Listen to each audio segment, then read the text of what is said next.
എസ്.ഐ. കാശിനാഥന്റെ മാലാകപ്പെണ്ണ് ശിവാനി. അവസാന ഭാഗം. രചന സൂര്യ രാജേഷ്. അവതരണം Shahul Malayil. Editing Faisal C N Noonjeri. കാശിയും തുമ്പിയും ചേർന്ന് എന്നെ പറ്റിച്ചതാണോ? കണ്ണുകൾ വീണ്ടും നനഞ്ഞു. പക്ഷേ ഇതാണ് വേദനയേക്കാൾ കോപം കൂടുതലായിരുന്നു. എന്താണ് സത്യം? ആളുടനെ വീണ്ടും കാശി എന്ന ചാറ്റ് തുറന്നു. ഹൃദയം വേഗത്തിൽ മിടിക്കുന്നു. സ്ക്രീനിൽ കാശി 27 മെസ്സേജ് അപ്പോഴും തെളിഞ്ഞു നിന്നിരുന്നു. ആളുടെ വിരൽ വീണ്ടും നിശ്ചലമായി. ഹൃദയം ഇപ്പോൾ കൂടുതൽ വേഗത്തിൽ മിടിക്കുന്നു. ഇത് തുറന്നാൽ ആൾ മനസ്സിൽ പറഞ്ഞു, ഞാൻ തിരിച്ചു പോകും. പക്ഷേ ഇത്രയും സത്യം അറിഞ്ഞതിന് ശേഷം ഇനി ഓടി രക്ഷപ്പെടാൻ കഴിയില്ല. ആൾ പതുക്കെ കാശി എന്ന ചാറ്റ് തുറന്നു. മെസ്സേജുകൾ ഒന്നിന് പിന്നാലെ ഒന്ന്. ശിവാനി, നീ എവിടെയാ? പ്ലീസ് ഒരിക്കലെങ്കിലും എനിക്കൊന്ന് സംസാരിക്കണം. ആൾ സ്ക്രോൾ ചെയ്തു. എനിക്ക് പറയാനുള്ളത് വളരെ വൈകിപ്പോയി. പക്ഷെ ഞാൻ മിണ്ടായിരുന്നത് തെറ്റായിരുന്നു. അത് നിന്റെ ചേച്ചിക്ക് വേണ്ടി മാത്രമായിരുന്നു. ആളുടെ കണ്ണുനീരിന് മുമ്പിൽ ഞാൻ നിശ്ചലനായി പോയി. ആളുടെ കണ്ണു നിറഞ്ഞു. അടുത്ത മെസ്സേജ്. നിനക്കറിയാമെന്ന് ഞാൻ കരുതിയിരുന്നു. പക്ഷേ നീ അകന്നു പോയപ്പോഴാ എനിക്ക് മനസ്സിലായത്. ആൾ ശ്വാസം പിടിച്ചു താഴേക്ക്. എനിക്കിഷ്ടം നിന്നെയാണ് ശിവാനി. ആളുടെ ഹൃദയം ഒരു നിമിഷം നിശ്ചലമായി പോയി. കണ്ണുനീർ സ്ക്രീനിലേക്ക് വീണു. ചെറുപ്പം മുതൽ. പക്ഷേ നമ്മുടെ ഇടയിലെ ബന്ധം ഞാൻ പറയാൻ വൈകി. അപ്പോഴേക്കും എല്ലാം കൈവിട്ടുപോയി. ആൾ വേഗത്തിൽ താഴേക്ക് സ്ക്രോൾ ചെയ്തു. ഈ വിവാഹം അതെനിക്ക് വേണ്ടിയെടുത്ത തീരുമാനമല്ല. പക്ഷേ ഞാൻ എതിർക്കാൻ ശ്രമിച്ചപ്പോൾ ആ ടൈപ്പിംഗ് അവിടെ ചെന്ന് നിന്ന് പോയിരുന്നു. പിന്നീട് അവിടെ കണ്ണുകൾ ചെന്ന് പതിച്ച് അവൻ്റെ വോയിസ് നോട്ടിലായിരുന്നു. ആളുടെ കൈകൾ വീണ്ടും വിറച്ചു. ആൾ വോയിസ് നോട്ട് പ്ലേ ചെയ്തു. കാശിയുടെ ശബ്ദം ആഴത്തിലുള്ളതായിരുന്നു. പക്ഷേ അത് വേദന നിറഞ്ഞുമായിരുന്നു. ശിവാനി, നിനക്ക് മുമ്പിൽ നിന്ന് പറയാൻ കഴിയാത്തത് ഇപ്പോഴെങ്കിലും പറയണം. ഞാൻ നിന്നെ സ്നേഹിക്കുന്നു ശിവാനി. ആളുടെ കണ്ണുകൾ അടഞ്ഞു. കണ്ണുനീരൊഴുകി. ശിവാനി, ഞാൻ തുമ്പിയോട് തുറന്നു പറഞ്ഞിരുന്നു എനിക്ക് നിന്നെ ഇഷ്ടമായിരുന്നു എന്ന്. അവിടെ നടക്കാനിരുന്നു നമ്മുടെ വിവാഹം. പക്ഷെ അവൾ അവിടെ പ്രണയം മറ്റൊരാളോട് പങ്കിട്ടിരുന്നു. അതിനവൾക്ക് സഹായം വേണമെന്ന് എന്നോട് അഭ്യർത്ഥിച്ചു. വീട്ടുകാർക്ക് മുമ്പിൽ വധുവിൻ്റെ പേര് അവളുടെ പറയണമെന്ന് എന്നോട് ആവശ്യപ്പെട്ടു. അന്യമതസ്ഥരായതുകൊണ്ട് അവരുടെ വിവാഹം കുടുംബം അംഗീകരിക്കില്ലെന്ന ഒറ്റ കാരണത്തല്ല അവൾ ഇങ്ങനെയൊക്കെ പ്ലാൻ ചെയ്തു. കുടുംബത്തിന് മാനത്തിന് വിലകൽപ്പിക്കുന്നുണ്ട്. ഒളിച്ചോടാനോ ഒരു രജിസ്റ്റർ മാരേജിനോ നിന്റെ ചേച്ചി ആഗ്രഹിച്ചില്ല. പകരം നാടറിഞ്ഞ് എന്നെ വിവാഹം വേണമെന്ന് അവൾക്ക് നിർബന്ധമായിരുന്നു. അങ്ങനെയാണ് ഇതെല്ലാം സംഭവിച്ചത്. വിവാഹ ദിവസം അവൾ അരുണിന്റെ താലി ഏറ്റുവാങ്ങുമ്പോൾ വിവാഹം മുടങ്ങുമെന്നും അപ്പം എൻ്റെ വധുവിൻ്റെ സ്ഥാനത്തേക്ക് നീ തന്നെ വരുന്നതായിരുന്നു അവളുടെ ചിന്തയും പ്ലാനിങ്ങും. പക്ഷേ നിന്റെ ഈ യാത്രയാണ് എല്ലാം തകിടം മറിച്ച്. നീ എന്നെ ഇഷ്ടപ്പെടുന്നു എന്ന് ഞാൻ വിശ്വസിക്കുന്നു. നീ എന്നോട് തുറന്നു പറയുന്ന നിമിഷം ഞാൻ എല്ലാം വിട്ട് നിന്റെ മുന്നിൽ വന്ന് നിൽക്കും. വോയിസ് നോട്ട് അവസാനിച്ചു. റൂമിൽ പൂർണ്ണ നിശബ്ദം. ശിവാനിയുടെ ഹൃദയം ഇപ്പോൾ പൊട്ടിത്തെറിക്കാൻ പോകുന്ന പോലെ. അവരത് തന്നോട് പറഞ്ഞിരുന്നു. പക്ഷെ അത് തൻ്റെ തെറ്റുകൊണ്ട് തന്നെയാണ്. താൻ ഇതെല്ലാം നേരത്തെ മനസ്സിലാക്കുമായിരുന്നു. Phone off ചെയ്തില്ലായിരുന്നുവെങ്കിൽ. അതിനൊപ്പം നാട്ടിൽ നിന്ന് പോകാനുള്ള തീരുമാനമെടുത്ത് താനാണ്. ഒരു നിമിഷത്തെ തൻ്റെ പാകപ്പിഴ, തൻ്റെ നിർബന്ധം, തൻ്റെ വാശി, അതെല്ലാമാണ് തന്നെ ഇപ്പോൾ ഇവിടെ കൊണ്ടു നിർത്തിയിരിക്കുന്നത്. ഒരുപക്ഷെ താനെന്ന് നാട്ടിൽ നിന്നിരുന്നെങ്കിൽ ഇന്ന് താൻ കാശിയുടെ പാതിയായനെ. പെട്ടെന്നാണ് അശ്വതി അവിടെ കയറി വന്ന്. മൗനത്തിലിരിക്കുന്ന തുമ്പയെ കണ്ടതും അവൾ കാര്യം തിരക്കി. ഒരു ചെറിയ കണ്ണീരോടെ തന്നെ അവൾ കാര്യങ്ങളെല്ലാം തുറന്നു പറഞ്ഞു. ഇത് കേട്ട് അശ്വതി പറഞ്ഞു, ഇനിയിപ്പോൾ കുറ്റപ്പെടുത്തലുകളുടെ ആവശ്യമില്ല. ഏതായാലും വീട്ടിലേക്ക് അമ്മയെന്ന് വിളിക്കുക. വിവരങ്ങളുടെ ഇരിപ്പുവശം അറിയാലോ. ബാക്കി അത് കഴിഞ്ഞ് തീരുമാനിക്കാം. അശ്വതി പറഞ്ഞു കേട്ട് തുമ്പിക്കും തോന്നി അത് തന്നെയാണ് ശരിയെന്ന്. അമ്മയിൽ നിന്നും കാര്യങ്ങൾ വ്യക്തമായി തന്നെ അറിയാം. പിന്നീട് ബാക്കി തീരുമാനിക്കാമെന്ന ചിന്തയോടുകൂടി തന്നെ ഫോൺ എടുത്ത് അമ്മയുടെ നമ്പർ അവൾ ഡയൽ ചെയ്തു. അമ്മയിൽ നിന്നും കാര്യങ്ങൾ വ്യക്തമായി അറിയണം. അതിനുശേഷം മാത്രം ബാക്കി തീരുമാനിക്കാം. ആ ചിന്തയോടെ ശിവാനി ഫോൺ എടുത്ത് അമ്മയുടെ നമ്പർ ഡയൽ ചെയ്തു. 2 റിങ്. ഒരു നിമിഷം അവൾ ഹൃദയം തന്നെ നിശ്ചലമായി നിന്നു. കോൾ അറ്റൻഡ് ചെയ്തു. ഹലോ. ആൾ പറയുന്നതിന് മുമ്പ് തന്നെ അവിടുന്ന് കേട്ടത് കരച്ചിൽ. മോളെ, പൊന്നു മോളെ. ബിന്ദുവിൻ്റെ ശബ്ദം വിങ്ങി. എത്ര നാളായി എൻ്റെ കുഞ്ഞിൻ്റെ ശബ്ദം ഒന്ന് കേട്ടിട്ട്. നീ എന്താടി ഒന്ന് വിളിക്കാഞ്ഞ്? ഉരുകി ജീവിക്കുക ഞാനും നിന്റെ അച്ഛനും. ശിവാനിയുടെ കണ്ണുകൾ നിറഞ്ഞു. പക്ഷെ ഇത്തവണ അവൾ തന്നെ മനസ്സിനെ പിടിച്ചു. അമ്മ. അവൾ ശബ്ദം കർശനമാക്കി. കരയാതെ കാര്യം പറ. ഒരു നിമിഷം നിശബ്ദം. ഞാൻ ഇന്നാ ഫോൺ ഓപ്പൺ ചെയ്ത്. അവൾ പറഞ്ഞു, പൈസ അക്കൗണ്ടിൽ ഇട്ടിട്ടുണ്ട്. ആ പറയാനാ വിളിച്ച്. പക്ഷേ അവളുടെ ശബ്ദം അല്പം പതറി. വാട്സാപ്പിൽ മെസ്സേജുകളും വോയിസ് ഇമേജുകളൊക്കെ കണ്ടു. എന്താണ് അമ്മയെ സംഭവിച്ചത്? മറുവശത്ത് വീണ്ടും കരച്ചിൽ. മോളെ, ബിന്ദു ശ്വാസം അടക്കി പറഞ്ഞു, ഞങ്ങള് നിന്നോട് എങ്ങനെ പറയണമെന്ന് അറിയില്ലായിരുന്നു. ശിവാനിയുടെ ഹൃദയം വീണ്ടും വേഗത്തിൽ മിടിച്ചു. തുമ്പിയുടെ വിവാഹം. അവൾ ശ്വാസം പിടിച്ചു. അത് കാശിയോടായിരുന്നില്ല. ഒരു നിമിഷം ശിവാനിയുടെ കണ്ണുകൾ അടഞ്ഞു. എനിക്കറിയാം. ആൾ മൃദുവായി പറഞ്ഞു. അപ്പം നിനക്കറിയാമോ? എന്താണ് സത്യം? ശിവാനിയുടെ ശബ്ദം ഈ തവണ വിറച്ചുപോയി. മറുവശത്ത് ഒരു ദീർഘ നിശബ്ദം. കാശി വിവാഹം നിർത്തിച്ചു. വിവാഹ ദിവസത്തിൽ തന്നെ എല്ലാവരുടെയും മുമ്പിൽ അവൻ പറഞ്ഞു അവന് ഇഷ്ടമുള്ളത് നിന്നെയാ. തുമ്പിക്ക് ഇഷ്ടമുള്ള അവളുടെ കൂടെ ജോലി ചെയ്യുന്നൊരു ഡോക്ടറാണെന്നും പറഞ്ഞു. ശിവാനിയുടെ കയ്യിലെ ഫോൺ വിറച്ചു. അച്ഛനും വീട്ടുകാർക്കും വളരെ ദേഷ്യവും മാനക്കേടുമായി. വലിയ പ്രശ്നമായി. അപ്പൊ തുമ്പി? ബിന്ദുവിന്റെ ശബ്ദം വീണ്ടും വിങ്ങി. അവള് മുന്നോട്ട് വന്നു. ഈ വിവാഹം നിർത്തണ്ട. തുമ്പിയുടെ വിവാഹം ആ ഡോക്ടർ കൂടെ നടത്താൻ വീട്ടുകാർ നിർബന്ധിതരായി. കാരണം വീടിന്റെ മാനം രക്ഷിക്കണ്ടേ. ആ പന്തിൽ വെച്ച് നാട്ടുകാർ മൊത്തം അറിഞ്ഞുകൊണ്ട് തന്നെ തുമ്പി ഇനി ആര് കല്യാണം കഴിക്കാൻ? കാരണം അന്യജാതിക്കാരനായിട്ട് പ്രണയത്തിലായ പെണ്ണല്ലേ അവള് തന്നെയാ. അരുൺ സക്രിയെയും വീട്ടുകാരെയും വിളിച്ചു വരുത്തി. പിന്നീട് വിവാഹം നടന്നു. ശിവാനിയുടെ കണ്ണുകളിൽ നിന്ന് കണ്ണുനീരൊഴുകി. അവളുടെ ഹൃദയം തകർന്നു. നീ തിരിച്ചു വന്ന ഉടനെ നിന്റെയും കാശിയുടെയും വിവാഹം നടത്താനാ എല്ലാവരും തീരുമാനിച്ചിരിക്കുന്നത്. ഇതെല്ലാം കേട്ടാൽ നീ എങ്ങനെ പ്രതികരിക്കുന്ന അറിയാൻ പറ്റാത്തതുകൊണ്ടാ ആരും നിന്നെ വിളിക്കാഞ്ഞ്. അതുകൊണ്ടാണ്. റൂമിൽ ശിവാനി നിശ്ചലമായി നിന്നു. ഇത്രയും നാൾ അവൾ കരുതിയത് കാശി തന്റെ പ്രണയം കണ്ടിരുന്നില്ല എന്നതായിരുന്നു. പക്ഷെ അതൊരു ത്യാഗമായിരുന്നു. തുമ്പി, ആറ് മൃദുവായി വിളിച്ചു. ഹൃദയം ഇപ്പോൾ കുറ്റബോധത്തിൽ കത്തുന്നു. എന്നാൽ ഇതേ സമയം നാട്ടിലെ പോലീസ് സ്റ്റേഷനിൽ സാറേ, ആ തേങ്ങാക്കളന് കിട്ടിയിട്ടുണ്ട്. PC കുട്ടമ്പിള ഓടി വന്ന് റിപ്പോർട്ട് ചെയ്തു. ആ ആറിയ അശോകനെ മമ്മൂഞ്ഞിയുടെ തെങ്ങിന്തോപ്പിന്നാ പിടിച്ചത്. ഇപ്പൊ തേങ്ങക്ക് വില കൂടിയുണ്ട്. തേങ്ങ തന്നെ അവന്റെ മോഷണം സാർ. ടേബിളിന് മുന്നിൽ നിന്ന് ഫയൽ നോക്കിക്കൊണ്ടിരുന്ന കാശി തലയുയർത്തി നോക്കി. ഒരു ചെറുചിരി അവന്റെ അധരങ്ങളിൽ തെളിഞ്ഞു. അശോകനോ? അതെ സാർ. ശരി. കാശി എഴുന്നേറ്റു. അവന് സെല്ലിലോട്ടൊന്ന് കേട്ട് ഞാനൊന്ന് പെരുമാറട്ടെ. അവന്റെ ശബ്ദം ശാന്തമായിരുന്നു. പക്ഷെ അത് കേട്ടവർക്കൊക്കെ ഒരു ചൂട് തോന്നി. സ്റ്റേഷന്റെ അകത്ത് അശോകൻ വിറച്ചിരുന്നു. സാറേ, ഇനി ഞാൻ ചെയ്യില്ല സാറേ. ഇനി ഉണ്ടാവില്ല സാറേ. കാശി പതുക്കെ അകത്ത് കയറി. കണ്ണുകളിലൊരു കടുപ്പം. പക്ഷെ ആ കടുപ്പത്തിന് മുന്നിൽ മറിഞ്ഞിടക്കുന്ന മറ്റൊരു കൊടുങ്കാറ്റുണ്ടായിരുന്നു. തേങ്ങ മോഷ്ടിക്കാൻ തോന്നിയപ്പോ നിനക്ക് പേടിയില്ലായിരുന്നോടാ? അവന്റെ ആ ചോദ്യം കേട്ട് അശോകൻ വിറച്ചു. സാറേ, ഞാൻ. അടുത്ത നിമിഷം ശക്തമായ അടിക്ക് അശോകൻ നിലത്തേക്ക് വീണു. പുറത്തുനിന്നവർ കേട്ടത് ഇടിയും പുകയും അശോകന്റെ കരച്ചിലും മാത്രം. അശോകനുള്ള ദേഷ്യത്തിലാവും തീർത്ത് അവന്റെ ഉള്ളിലെ ദേഷ്യവും വാശിയും കൂടിയാണ്. പുറത്തുനിന്ന് കുട്ടമ്പിള്ള മറ്റുള്ളവരെ നോക്കി പറഞ്ഞു, ഇന്ന് സാറിനെന്തോ മൂഡ് ശരിയില്ലാന്ന് തോന്നുന്നു. അതേസമയം കാശിയുടെ ടേബിൾ കിടന്നിരുന്ന ഫോൺ വൈബ്രേറ്റ് ചെയ്തു. സ്ക്രീനിൽ തെളിഞ്ഞ പേര് ശിവാനി കോളിംഗ്. അകത്ത് അവൻ അശോകനെ പിടിച്ചിരുത്തിയ കൈ പെട്ടെന്ന് നിശ്ചലമായി. ഹൃദയം ഒരു നിമിഷം നിർത്തി. ശിവാനി? നോക്കാതെ പോലും അവന് പറയാൻ കഴിയുന്നുണ്ടായിരുന്നു ആ വിളി ആരുടേതായിരുന്നു എന്ന്. വേഗത്തിൽ ഫോൺ എടുത്ത് സ്ക്രീനിലേക്ക് നോക്കിയ കാശി കണ്ടു ശിവാനി കോളിംഗ്. ഒരു നിമിഷം അവന്റെ ഹൃദയം നിശ്ചലമായി. പക്ഷെ അടുത്ത നിമിഷം അവന്റെ മുഖത്തൊരു ദേഷ്യഭാവം നിറഞ്ഞു. അവൻ കോൾ അറ്റൻഡ് ചെയ്തു. ഹലോ, ആരാ? എന്ത് വേണം? ശിവാനി ഒരു നിമിഷം ഞെട്ടി മിണ്ടാ നിന്നു. ആൾ പറയാൻ വന്നതിൽ ഒറ്റയടിക്ക് മാഞ്ഞുപോയി. കാശിയേട്ടാ? ആൾ വിറച്ചുകൊണ്ട് പറഞ്ഞു. ഇത് ഞാനാ, തുമ്പ. ഒരു നിമിഷം നിശബ്ദം. എന്തു വേണം? കാര്യം പറ. ആൾക്ക് അവന്റെ വായിൽ നിന്നും അപരിചിതമായുള്ള സംസാരം കേട്ടപ്പോൾ വളരെ വേദനയായി. ഈ ശബ്ദം അവൾ അറിയുന്ന കാശിയുടേതല്ല. വല്ല മോഷണ കേസുവാണെങ്കിൽ ദുബായ് പോലീസ് പറഞ്ഞാൽ മതി. ഈ കേരളത്തിലെ തുക്കട പോലീസിനെ കൊണ്ടൊന്നും ചെയ്യാൻ പറ്റില്ല. അവന്റെ വാക്കിൽ ദേഷ്യം തെളിഞ്ഞു നിൽക്കുന്നു. ഫോണിന്റെ മറുവശത്തുന്ന ശിവാനിയുടെ കണ്ണുകളിൽ കണ്ണുനീർ നിറഞ്ഞു. കാശിയേട്ടാ? ആളുടെ ശബ്ദം ഇടറിപ്പോയിരുന്നു. വന്നു നിന്ന ദേഷ്യം കടിച്ചമർത്തിക്കൊണ്ട് കാശി ഫോൺ ശക്തമായി പിടിച്ചു. ശേഷം കോൾ കട്ട് ചെയ്തു. ഒരു നിമിഷം അവന്റെ കണ്ണുകളിൽ തീ പടർന്നു. അടുത്ത നിമിഷം അവൻ തിരിഞ്ഞു വീണ്ടും ലോക്കപ്പിലേക്ക് കയറി. അശോകൻ കോണിൽ വിറച്ചു നിന്നു. സർ, ഞാൻ. മിണ്ടണ്ട, കാശി ദേഷ്യത്തോടെ പറഞ്ഞു. പക്ഷെ ഇത്തവണ അവൻ കൈ ഉയർത്തിയില്ല. അവൻ അശോകനെ നോക്കി നിൽക്കുകയായിരുന്നു. കണ്ണുകളിൽ കോപം, പക്ഷെ അതിലും കൂടുതൽ ഒരു ആശയക്കുഴപ്പം. ഒരാൾക്ക് ഇഷ്ടമുള്ളത് പറയാൻ പേടി വന്നാ. അശോകനൊന്നും മനസ്സിലാവാതെ അവനെ നോക്കി. കാശി ചിരിച്ചു. അവൻ തന്നെയാ ലോകത്തിലെ ഏറ്റവും വലിയ മണ്ടൻ.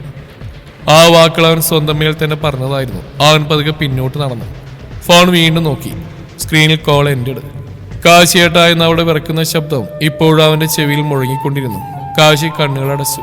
ഒരു ദീർഘശ്വാസം എടുത്തു. പുറത്തുനിന്ന് കുട്ടമ്പിള്ള ചോദിച്ചു, സാറേ, എന്തെങ്കിലും പ്രശ്നമുണ്ടോ?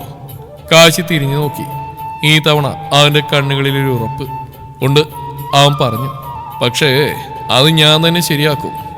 ശേഷം അവന്റെ ടേബിളിൽ നിന്ന് തൊപ്പിയെടുത്ത് തലയിൽ വെച്ചുകൊണ്ട് പുറത്തേക്ക് നടന്നു. തുമ്പ് നല്ല ഉറക്കത്തിൽ കിടന്നപ്പോഴാണ് ഫോൺ റിങ് ചെയ്ത്.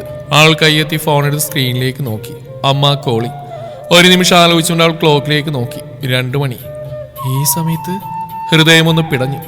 കോൾ അറ്റൻഡ് ചെയ്തോടനെ അവൾ കേട്ടത് അമ്മയുടെ കരച്ചിൽ, അലമുറ, പിന്നിൽ ആളുകളുടെ ശബ്ദം. അമ്മ, എന്താ പറ്റിയത്? ആൾ ഭയന്ന് ചോദിച്ചു. മോളെ. ബിന്ദുവിന്റെ ശബ്ദം മിങ്ങി. മുത്തശ്ശിക്ക് വയ്യാടി. ആളുടെ ഹൃദയം നിശ്ചലമായി. ഹോസ്പിറ്റലില്ല, എല്ലാവരും വന്ന് കാണാൻ പറയും. അവസാനമായിട്ട് മുത്തശ്ശിക്ക് നിന്നെ കാണുമെന്ന് പറയുന്നുണ്ട്. എന്റെ പൊന്നു മോളെ, നീ വേഗം വരാൻ നോക്ക്. ആ വാക്കുകൾ ശിവാനിയുടെ ഹൃദയം തകർത്തു. ഫോൺ കട്ടിയ നിമിഷം ആൾ നിശബ്ദമായി. കണ്ണുനീർ തടയാനാവാതെ ഒഴുകി. ചെറുപ്പം മുതൽ അവൾക്ക് അമ്മയെക്കാളധികം മുത്തശ്ശിയോടായിരുന്നു കാര്യം. തെറ്റുകൾ ചെയ്താലും ശാസിക്കാതെ ചേർത്ത് പിടിച്ച കൈകൾ ആശ്വാസമായിരുന്ന ഒരു നിഴൽ. എനിക്ക് പോണം, ആൾ മൃദുവായി പറഞ്ഞു. അപ്പോൾ അശ്വതി അവളുടെ അരികിലെത്തിയിരുന്നു. ഉറക്കച്ചടവിൽ നിന്നുണർന്ന കണ്ണുകൾ.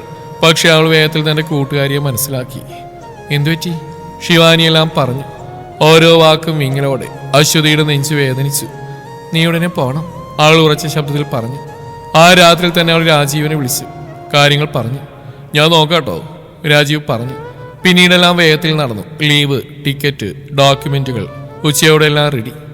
എയർപോർട്ട്. ആൾ പോവാൻ തയ്യാറായി നിന്നപ്പോൾ അശ്വതി രാജീവും കൂടെ ഉണ്ടായിരുന്നു. ഒന്നും ചിന്തിക്കണ്ട, അശ്വതി അവളുടെ കൈ പിടിച്ചു. എല്ലാം ശരിയാവും. ശിവാനി തലകുനിച്ച് നിന്നു. പക്ഷേ ഹൃദയം ഭയം കൊണ്ട് നിറഞ്ഞിരുന്നു. നീ എത്തിയ ഉടനെ വിളിക്കണം കേട്ടോ, രാജീവ് പറഞ്ഞു. ആൾ തിരിഞ്ഞു നടന്നു. കണ്ണുനീർ നിറഞ്ഞ കാഴ്ചയിൽ എയർപോർട്ടിന്റെ ലൈറ്റുകൾ മങ്ങിപ്പോയി. പിന്നിൽ നിന്ന് അശ്വതി രാജീവ് അവളെ നോക്കി നിന്നു. ഇനി എന്താവും? അശ്വതി ചോദിച്ചു. രാജീവ് ഒരു ദീർഘശ്വാസം ഇട്ടുകൊണ്ട് പറഞ്ഞു. അവളുടെ ജീവിതം ഒരു വലിയ മാറ്റത്തിലേക്കാണ് പോകുന്നത്. അങ്ങനെ ശിവാനി വീണ്ടും നാട്ടിലേക്ക് തിരിച്ചു. എറണാകുളം വിമാനത്താവളത്തിൽ വിമാനമിറങ്ങിയ ശിവാനി ചെക്കിംഗ് നടപടികൾ പൂർത്തിയാക്കിയ ഉടൻ അമ്മയെ വിളിച്ചു. ഹലോ അമ്മേ, ആ മോളെ എത്തിയോ? ബിന്ദുവിന്റെ ശബ്ദത്തിൽ ആകാംക്ഷയും വിങ്ങലും ഉണ്ടായിരുന്നു. ആമേ, ഞാൻ എത്തി. ഞാൻ വീട്ടിലേക്ക് വരണോ അല്ലെങ്കിൽ ആശുപത്രിയിലേക്ക് വന്നാൽ മതിയോ? അയ്യോ, നീ ഒറ്റയ്ക്ക് വരണ്ട, നമ്മുടെ മണിയമ്മയുടെ മകൻ പ്രഭാകരൻ കാറുമായി വന്നിട്ടുണ്ട്, അവൻ നിന്നെ ഇവിടെ എത്തിക്കും. അതും പറഞ്ഞ് ബിന്ദു ഫോൺ വെച്ചു. ഫോൺ പോക്കറ്റിലിട്ട നിമിഷം പിന്നിൽ നിന്നൊരു ശബ്ദം കേട്ടു. ശിവാനി. തിരിഞ്ഞു നോക്കിയപ്പോൾ പ്രഭാകരൻ. ഒരുപാട് നേരമായിട്ട് ഞാൻ കാത്തിരിക്കുക, അയാൾ പറഞ്ഞു. ലഗേജ് എടുത്ത് കാറിന്റെ അരിയിലേക്ക് നടന്നു. കാറിൽ കയറി ശിവാനി വിൻഡോയിലൂടെ പുറത്തേക്ക് നോക്കിക്കൊണ്ട് ചിന്തകളിൽ മുഴുകി. മുത്തശ്ശിയെക്കുറിച്ചുള്ള ഭയം, അമ്മയുടെ കരച്ചിൽ, ആ രാത്രിയിലെ ഓർമ്മകൾ എല്ലാം അവളുടെ മനസ്സിലൂടെ കടന്നുപോയി. എപ്പോൾ ഉറങ്ങിപ്പോയെന്ന് പോലെ അവൾ അറിഞ്ഞില്ല. വണ്ടി നിർത്തിയപ്പോൾ അവൾ കണ്ണു തുറന്നു. ഹോസ്പിറ്റലിലെത്തിയോ? അവൾ ചോദിച്ചു. പക്ഷേ മുന്നിൽ ആശുപത്രിയിലായിരുന്നു സ്വന്തം വീട്. ഗേറ്റിന് മുന്നിൽ വലിയൊരു പന്തൽ, വീടിന് മുമ്പിൽ ആളുകളുടെ തിരക്ക്. ഇറങ്ങുമോളെ, പ്രഭാകരൻ പറഞ്ഞു. അകത്തേക്ക് വണ്ടി പോയില്ല. പന്തലോ? ശിവാനിയുടെ ഹൃദയം നിശ്ചലമായി. അവൾ പതുക്കെ കാറിൽ നിന്നിറങ്ങി. ഗേറ്റിലൂടെ അകത്തേക്ക് നോക്കിയപ്പോൾ വലിയ പന്തലും നിറയെ ആളുകളും. അപ്പം മുത്തശ്ശി? വാക്കുകൾ തൊണ്ടയിൽ കുടുങ്ങി. എന്നോട് ആരും പറഞ്ഞില്ല. അവളുടെ കണ്ണുകളിൽ നിന്ന് കണ്ണുനീർ പൊട്ടിയൊഴുകി. മുന്നോട്ട് നടക്കാൻ പോലും കഴിയാതെ അവൾ അവിടെ തന്നെ നിന്നു. അപ്പോൾ പിന്നിൽ നിന്ന് സ്നേഹമുള്ളൊരു ശബ്ദം കേട്ടു. എന്തുപറ്റി കുഞ്ഞേ, എന്തിനാ മക്കളിങ്ങനെ കരയുന്നു? ആ ശബ്ദം കേട്ട ശിവാനി ഞെട്ടി തിരിഞ്ഞു നോക്കി. മുന്നിൽ മുത്തശ്ശി. അതേ പുഞ്ചിരി, അതേ സ്നേഹം നിറഞ്ഞ കണ്ണുകൾ. ഒരു നിമിഷം അവൾക്ക് വിശ്വസിക്കാൻ കഴിഞ്ഞില്ല. മുത്തശ്ശി? അവരടുത്ത് വന്ന് ശിവാനിയുടെ കവിളിൽ കൈവച്ചു. ആ സ്പർശനത്തിന്റെ ചൂടിൽ അവൾക്കെല്ലാം യാഥാർത്ഥ്യമാണെന്ന് മനസ്സിലായി. മുത്തശ്ശി? കരഞ്ഞുകൊണ്ട് അവൾ മുത്തശ്ശിയുടെ നെഞ്ചിലേക്ക് വീണു. എനിക്ക് തോന്നി മുത്തശ്ശി പോയെന്ന്. മുത്തശ്ശി അവളുടെ തലയിൽ തലോടി. എവിടേക്ക് പോവാൻ കുഞ്ഞേ, എന്റെ മോളെ വിട്ട് ഞാൻ എങ്ങോട്ടും പോവില്ല. ആ വാക്കുകൾ കേട്ടപ്പോൾ ശിവാനിയുടെ മനസ്സ് ശാന്തമായി. മുത്തശ്ശിയുടെ കൈ പിടിച്ച് അവൾ വീടിനുള്ളിലേക്ക് നടന്നു. അവളുടെ ചാരുകസേരയിൽ മുത്തശ്ശനും പുഞ്ചിരിയോടെ ഇരിക്കുന്നുണ്ടായിരുന്നു. മുത്തശ്ശനും? ആൾക്ക് വീണ്ടും ആശയക്കുഴപ്പമായി. അപ്പൊ ഈ പന്തിലും ആളുകളൊക്കെ എന്തിനാ? അപ്പോഴാണ് ബിന്ദുവും മോനും ഓടിയെത്തി അവളെ കെട്ടിപ്പിടിച്ച്. എത്ര നാളായി എന്റെ കുഞ്ഞിനെ കണ്ടിട്ട്? ബിന്ദു കരഞ്ഞു. കുറച്ചു നേരം കഴിഞ്ഞ് ശിവാനി ചോദിച്ചു. അമ്മേ, ഈ ഒരിക്കലും എന്തിനാ? അമ്മയും അച്ഛനും പരസ്പരം നോക്കി പുഞ്ചിരിച്ചു. അപ്പോൾ മുത്തശ്ശൻ പറഞ്ഞു. ഇന്ന് നിന്റെ ജീവിതത്തിലെ ഏറ്റവും വലിയ ദിവസാ. അതേസമയം അകത്തുനിന്ന് തലമുടി വെളുത്തൊരു വയോധിക സ്ത്രീ വന്നു. എന്താ നിങ്ങളൊക്കെ ഇങ്ങനെ നിൽക്കുന്നത്? മുഹൂർത്താവാറായി. ചെറുക്കൻ്റെ വീട്ടുകാരെല്ലാം ക്ഷേത്രത്തിൽ എത്തിയിട്ടുണ്ട്. കുട്ടിയെ വേ ഒരുക്കുക. ആ വാക്കുകൾ കേട്ട ശിവാനി ഞെട്ടി. മുഹൂർത്തം?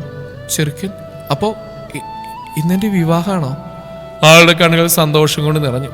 മനസ്സിൽ ഒരു പേര് മാത്രം മുഴങ്ങി. കാശി. ഇന്ന് അവൻ എന്റേതാവുന്ന ദിവസമാണ്. ആളുടെ ഹൃദയം സന്തോഷം കൊണ്ട് നിറഞ്ഞു. മുത്തശ്ശി ചിരിച്ചുകൊണ്ട് പറഞ്ഞു.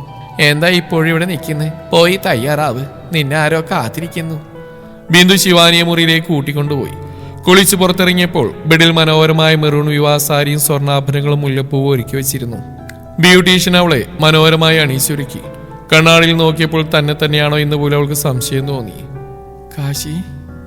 അവളുടെ ഹൃദയം വീണ്ടും ആ പേര് മന്ത്രിച്ചു. അല്പസമയത്തിന് ശേഷം തുമ്പി അവളെ കാണാൻ വന്നു. ഇരുവരും ഓടിച്ചെന്ന് പരസ്പരം കെട്ടിപ്പിടിച്ചു. എനിക്ക് നിന്നെ ഒരുപാട് മിസ് ചെയ്തു, തുമ്പി കരഞ്ഞുകൊണ്ട് പറഞ്ഞു. എനിക്കും. ശിവാനിയുടെ ശബ്ദവും വിങ്ങി. അവരുടെ സ്നേഹം കണ്ടുന്ന എല്ലാവരുടെയും കണ്ണുകൾ നിറഞ്ഞു. അപ്പോഴാണ് ഡോക്ടർ അരുൺ അവിടേക്ക് വന്ന്, ഇന്ന് ബ്രൈഡിനെ കറിയിപ്പിക്കില്ല കേട്ടോ, മേക്കപ്പ് മുഴുവൻ പോയാലേ കാശി നമ്മളെ വിടില്ല. അത് കേട്ട് എല്ലാവരും ചിരിച്ചു. പിന്നീട് അരുൺ തുമ്പയോട് ക്ഷമ ചോദിച്ചു. ഞങ്ങളുടെ പ്രണയം കാരണം നിങ്ങൾ ഒരുപാട് വേദനിച്ചു. ഇനി ഞങ്ങളുടെ ഭാഗത്ത് നിങ്ങളെ വിഷമിക്കുന്ന ഒന്നും ഉണ്ടാവില്ല. നിങ്ങളും കാശിയും സന്തോഷമായി ജീവിക്കണം. ആൾ പുഞ്ചിരിയോടെ സ്വീകരിച്ചു. അല്പസമയത്തിന് ശേഷം എല്ലാവരും ക്ഷേത്രത്തിലേക്ക് പുറപ്പെട്ടു. മഹാദേവന്റെ സന്നിധിയിൽ ദീപങ്ങൾ തെളിഞ്ഞിരുന്നു. നാദസ്വരവും മന്ത്രോച്ചാരണവും അന്തരീക്ഷത്തെ ഭക്തി നിർഭരമാക്കി. വധുവിനെ കൊണ്ടുവരിക, തിരുമേനി വിളിച്ചു പറഞ്ഞു. താലപ്പൊലിയുടെയും മംഗളവാദ്യത്തിന്റെ അകമ്പടിയോടെ ശിവാനി മണ്ഡപത്തിലേക്ക് നടന്നു. ആളുടെ വെളുത്ത മുണ്ടും ഷർട്ടും ധരിച്ച് കാശി ഇരിക്കുകയായിരുന്നു. ആളുടെ കണ്ണുകൾ അവന്റെ കണ്ണുകളുമായി കൂട്ടിമുട്ടി. പക്ഷേ കാശിയുടെ മുഖത്ത് ചെറിയൊരു ദേഷ്യഭാവം ഇപ്പോഴും ഉണ്ടായിരുന്നു.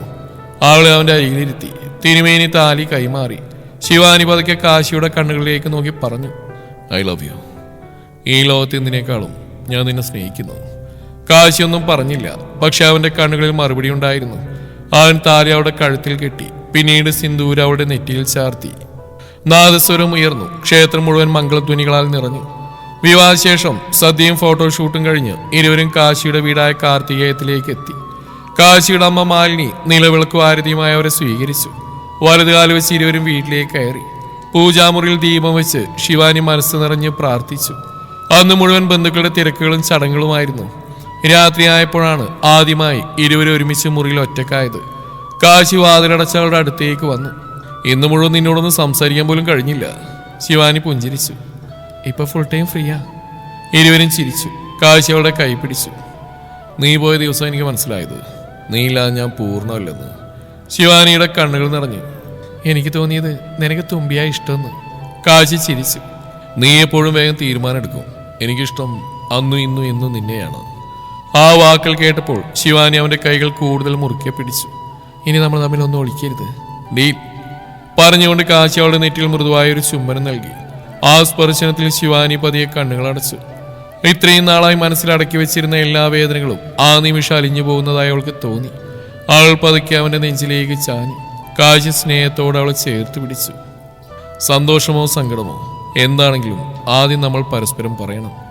കാശി പുഞ്ചിരിച്ചുകൊണ്ട് അവളുടെ മുഖം കൈകളിൽ കോരിയെടുത്തു. വാക്ക്, ഇനി നിന്നെ ഞാൻ കരയിപ്പിക്കില്ല. ശിവാനി അവനെ നോക്കി ചെറുതായി ചിരിച്ചുകൊണ്ട് പറഞ്ഞു. അത് ഞാൻ വിശ്വസിക്കട്ടെ? വിശ്വസിക്കാം, പക്ഷേ ഒരു കാര്യം മാത്രം. അവൾ സംശയത്തോടെ അവനെ നോക്കി. എന്താ? അവൾ ചോദിച്ചു. കാശി ഒരു ദീർഘശ്വാസം എടുത്തു. ക്ഷേത്രത്തിൽ നിന്ന് ആദ്യമായിട്ട് കണ്ടപ്പോ എന്നെ മൊത്തം ദേഷ്യം ഉണ്ടായിരുന്നില്ലേ? ഉണ്ടായിരുന്നു. അതെന്തിനാ അങ്ങനെ ഭാവം? ഞാൻ പേടിച്ചു പോയി. അവൾ പറഞ്ഞു. നീ തിരിച്ചു വരില്ലെന്ന് കരുതി ഓരോ ദിവസം ഞാൻ അനുഭവിച്ച വേദന അത് മുഴുവൻ എന്നിലും ഉണ്ടായിരുന്നു. നിന്നെ കണ്ട നിമിഷം ആദ്യം ഓർമ്മ വന്ന ആ ദിവസങ്ങളാ, ആ വേദനയാ. അതുകൊണ്ടാ എന്റെ മുഖത്ത് ദേഷ്യം നിഴലിച്ച്. പക്ഷേ ആരാളുടെ കൈകൾ തന്റെ കൈകൾ ചേർത്ത് പിടിച്ചുകൊണ്ട് പറഞ്ഞു. അത് ദേഷ്യമല്ലായിരുന്നോ എന്ന് ചോദിച്ചാ നിന്നെ വീണ്ടും നഷ്ടപ്പെടുമോ എന്ന ഭയമായിരുന്നു. ആ വാക്കുകൾ കേട്ടപ്പോൾ ശിവാനിയുടെ കണ്ണുകൾ വീണ്ടും നിറഞ്ഞു. ആള് തന്നെ നെഞ്ചിൽ തലയായിച്ചു പറഞ്ഞു. ഞാൻ ഇനി എവിടെയും പോയില്ല കാശി. ഈ ജന്മത്തിൽ നിന്നെ വിട്ട് എവിടേക്കും പോയില്ല. കാശി അവളുടെ നെറുകയിൽ കൈവച്ച് കണ്ണുകൾ അടച്ചു. ഞാനും ഈ കൈകൾ ഒരു കാലത്തും വിടില്ല. അല്പസമയം ഇവരൊന്നും സംസാരിച്ചില്ല. പുറത്ത് പൂർണ്ണ ചന്ദ്രന്റെ വെളിച്ചം ജനൽ ചില്ലിലൂടെ മുറിയിലേക്ക് പതിയുന്നുണ്ടായിരുന്നു. മുല്ലപ്പൂവിന്റെ സുഗന്ധം മുറിയിലാകെ നിറഞ്ഞിരുന്നു. ആ നിശബ്ദതയിൽ പോലും അവരുടെ ഹൃദയങ്ങൾ പരസ്പരം സംസാരിക്കുകയായിരുന്നു. അല്പസമയം കഴിഞ്ഞ് കാശി പതുക്കെ അവളുടെ താടിയിൽ വിരൽ ചേർത്ത് മുഖമുയർത്തി. ഒരു കാര്യം ചോദിക്കട്ടെ, നീ എന്നെ ആദ്യമായിട്ട് സ്നേഹിച്ച എപ്പോഴാണ് തുമ്പ? ശിവാനി ലജ്ജയോടെ പുഞ്ചിരിച്ചു. ശേഷം പറഞ്ഞു. ഓർമ്മയില്ലേ? ഇല്ല. ആദ്യമായിട്ട് കാവിൽ വെച്ച് ഞാൻ കുളത്തിൽ വീണപ്പോൾ നീ എന്നെ രക്ഷിച്ച ദിവസം. അന്നു മുതൽ എൻ്റെ മനസ്സ് നിന്റെ കൂടെയായിരുന്നു. പക്ഷേ നിന്നോട് പറയാൻ ധൈര്യം ഉണ്ടായില്ല. ആൾ പറഞ്ഞു. കാശി ചിരിച്ചു.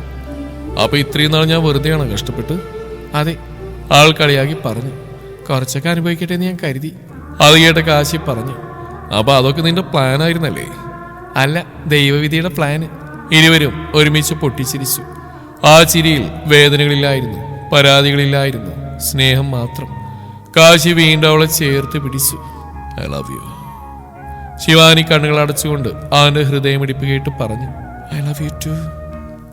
ഈ ജന്മത്തിലും അടുത്ത ജന്മം ഉണ്ടെങ്കിൽ അതിലും എന്റെ കാശിയായി തന്നെ നീ വരണം. ആൾ നെറ്റിൽ വീണ്ടും ഒരു ചുംബനം നൽകി. വരും, നിന്റെ പ്രണയമായി, നിന്റെ ഭർത്താവായി, നിന്റെ ജീവിതമായി, നിന്റെ ശ്വാസമായി, നിന്റെ ഹൃദയത്തുടിപ്പായി. പുറത്ത് നിലാവ് ഭൂമിയെ സ്നേഹത്തോടെ തലോടിക്കൊണ്ടിരുന്നു. ആ മുറിക്കുള്ളിൽ രണ്ട് ഹൃദയങ്ങൾ പരസ്പരം കണ്ടെത്തിയ സന്തോഷത്തിൽ ഒന്നായി ചേർന്നു.